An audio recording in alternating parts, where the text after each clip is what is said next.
नमस्कार दोस्तों, आज मैं आपको सावन में सुनने वाली गणेश जी की कहानी सुनाऊंगी। तो किसी गांव में एक बुढ़िया माँ रहती थी। उसका नाम सरस्वती था। उसके कोई बेटा पुत्र कोई भी नहीं था। वो अकेली ही रहती थी और एक गाय भी रखती थी। सुबह उठती वो, नहा धो के ब्रह्म मुहूर्त में और गणेश जी के मिट्टी की मूर्ति बनाती, रोज़ उसकी पूजा करती।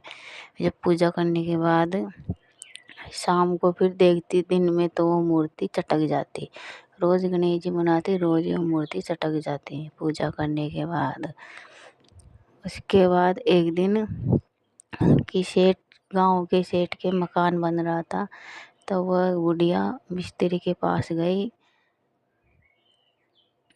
और बोली कि मेरे एक पत्थर की गणेश जी की मूर्ति बना दो। जब भी वो गणेश जी की पूजा करती बोलती, तुम ही सब कुछ हो बेटे मेरे लिए, और बेटे तुम रोज ही चटक जाते हो। तो वो मिस्त्री के पास गई तो बोली मुझे पत्थर की मूर्ति बना दो। मिस्त्री बोला तेरी मूर्ति गढ़ेंगे बुढ़िया जब तक तो एक दीवार खड़ी करेंगे।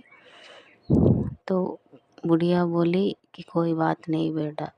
तो गणेश जी नाराज हो गए। बुढ़िया माँ घर आ गई। उधर मिस्त्री बनाते मजदूर दीवार, तो दीवार टेढ़ी हो जाती। ऐसे करते करते कुछ दिन बीत गए। एक दिन मकान का मालिक आया और बोला कि ये सब क्या हो रहा है, अभी तक मकान पूरा नहीं हुआ।